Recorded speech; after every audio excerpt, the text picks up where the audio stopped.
back in my junky living room. Okay, so I have a pile of books here. Anyway, so this is Halting State by Charles Stross.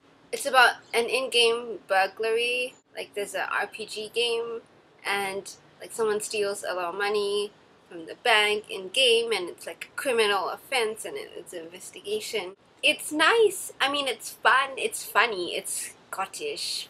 It's set in Edinburgh and London, so like the accents and the jokes are very localized sometimes, and sometimes it just goes over my head. I mean, I don't get a lot of the references or the jokes in this, so I'm not really sure. Charles Stross is supposed to be good, so I picked it out. It's funny, but I might not finish reading it because it's overdue. Book 2, this is 100 Years of Solitude by Marquez, and it's long. I'm about like this much through it, like this much. As typical with Marquez, there's a lot of fighting and I don't know, like wars. And I actually don't see the point of it. Well, that's because I haven't got to the end yet. There's a lot of sex in it, and I don't know why either. It's a bit confusing. I'm trying to stick through it. I don't actually get the point of all this fighting and all the sex, but anyway. This is Goth Girl Rising, which I finished in like a couple hours at the library. It's by Barry Liga, who is going to LeakyCon Portland! I'm not going to LeakyCon Portland, but like, you know, Barry Liga is kind of cool. He has the opportunity to make it like seem trite and stupid and typical, but he doesn't. And it's actually quite insightful and entertaining and poignant and sad. This is a sequel, so like the prequel is Fanboy and Goth Girl, and I read that in Sec 4 when I was 16. When I read it at that time, it entertained me because it was like, oh, that's me! And like, there's this like boy I like, and I kind of identified with the character, but now like I don't identify with her as much, but I get like the points that he's trying to make. And he's trying to make this goth girl, who her name is Kyra, into someone like whole and believable, not like the angsty teenager, because usually there are a lot of things behind the angst. I like this book. It's feminist, which surprised me. This is Madness Underneath by Maureen Johnson, and the very kind Kimberly got her friend to order 2 copies.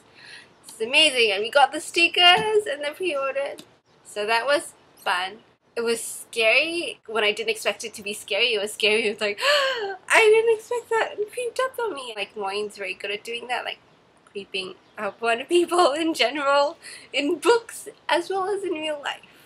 This honestly seems to be like a filler book for book 3 and 4, but it is quite entertaining. I like the way that they discuss therapy. It's interesting because like therapy is discussed in here, it's discussed in here, it's discussed in Boy Toy, which is another book by Barry Liga, and it's discussed in Black Heart. YA books nowadays kind of incorporate the idea of therapy. Then it's like, okay to go to therapy, but also sometimes like in Miss Peregrine's Home for Peculiar Children, like in that book the therapist turns out to be the bad guy. So I mean, it's doubtful in what context they discuss the therapist, but yeah, it's super exciting and thrilling and fast paced.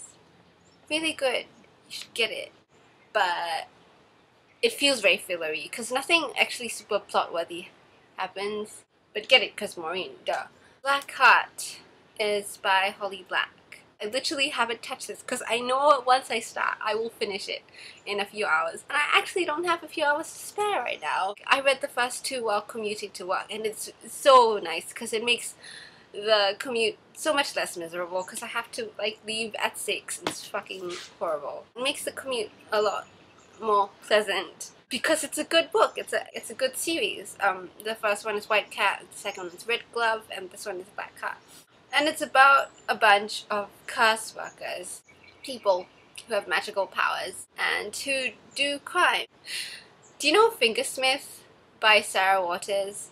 I thought that was gonna be like a crime novel, like gay stuff in it, crime and gay stuff, oh cool, right? No, there wasn't enough crime in it. It was like just this really whiny romantic gay thing. I was like, oh, I didn't read this for romance, I read this for crime and Victorian there's so much you could do, you know, and she doesn't do it.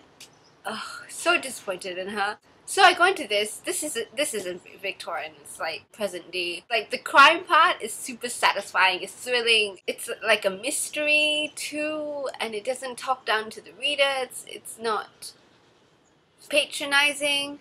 It's really cool, and you can't believe anyone, and no one's good, and they're all teenagers, which means like they make out a lot.